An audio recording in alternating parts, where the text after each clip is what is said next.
नमस्कार दोस्तों, एक बार फिर मैं जॉन्टी आपके साथ जुड़ गया हूँ कोटद्वार भाबर के लाढ़ांग चिल्लरखाल मार्ग से। ठीक मैं जंगल के बीच में खड़ा हूँ और देख सकता बहुत शानदार नज़ारे हैं, बहुत खूबसूरत नज़ारे हैं। बिल्कुल सन्नाटा पसरा हुआ है, बहुत खूबसूरत ये जंगल है। बिल्कुल हरे भरे जंगल हैं। इन जंगलों के बीच मैं मौजूद हूँ और मेरे साथ जो लगातार 4-5 सालों से इस रोड के बारे में अपने चैनल के माध्यम से लोगों को जागरूक कर रहे हैं। तो ऐसे मेरे भाई मुकेश मंगाई जी, आपका स्वागत है। तो मुकेश जी, आजकल आप देख रहे होंगे कि परवीन थापा जी ने एक बिगुल फूका है। तमाम जो जनता है सड़कों पर आई है, उनको समर्थन भी कर रही है।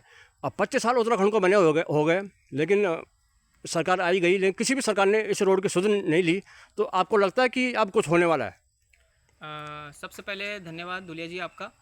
और जैसे कि आपने कहा, थापा जी इस मुहिम की समय अगुवाई कर रहे हैं और थापा जी को भी मैं तहे दिल से धन्यवाद करना चाहूँगा, जो कि इस प्रकार के जो कोटद्वार पर भाबर का सबसे प्रमुख मुद्दा है उसको लेकर आगे बढ़ रहे हैं। और इस मुद्दे पर समस्त जनता उनके साथ खड़ी है, क्योंकि ये मुद्दा कहीं ना कहीं कोटद्वार भाबर की जनता का प्रमुख मुद्दा है।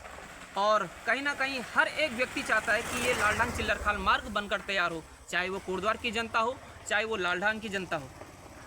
बिल्कुल सही कह रहे हैं आप। जिस तरह से यहाँ पर हमारे ये रोड बनती है तो क्या फ़ायदा होने वाले हैं। जैसे कि शेड्यूल है, शेड्यूल में अच्छी अच्छी कंपनियाँ आएंगी तो रोज़गार यहाँ पर काफ़ी हो जाएगा। फिर जो हरिद्वार में जो जॉब करते हैं, देहरादून में जो जॉब करते हैं, उनके लिए भी घर ही से वो आना जाना कर पाएंगे, क्योंकि दूरी कम हो जाएगी। जैसे कोई दुख है, कोई बीमारी है, तो कोई जौली ग्रांट जाता है, कोई एमसी जाता है, तो लगभग 1.5 घंटे में वो देहरादून पहुंच सकता है। जी, बहुत अच्छी बात कही है आपने। ये रोड बनने से कनेक्टिविटी में सुधार होगा और इसके साथ साथ शिक्षा हो गया, स्वास्थ्य हो गया, रोजगार हो गया।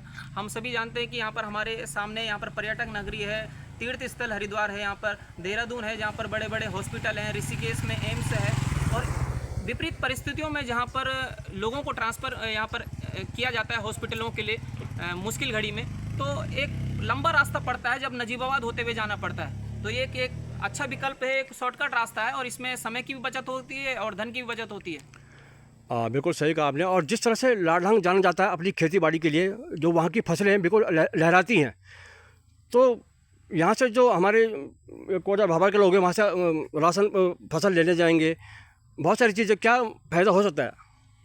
फायदे ही फायदे हैं दुलिया जी उनके लिए, क्योंकि दूरी कम हो जाएगी जब, और कनेक्टिविटी अच्छी रहेगी। यहाँ पर यदि रोडों की स्थिति सही होगी, किसी को वहाँ से किसी के धान है, मैं समझता हूँ कि जो ये सिगड्डी वाले क्षेत्र है, सिगड्डी वाले लोगों की ज़मीनें लालढांग में भी हैं और लालढांग वाले लोगों की ज़मीन और मकान यहाँ पर भी हैं, सिगड्डी में। तो कहीं ना कहीं वहाँ पर जो रोड की स्थिति सही होगी तो उन्हें अपना भूसा लाना है, पराल लाना है, या अन्य जो खाने पीने की चीज़ें हैं वो लाना है, तो उनको सहूलियत होगी।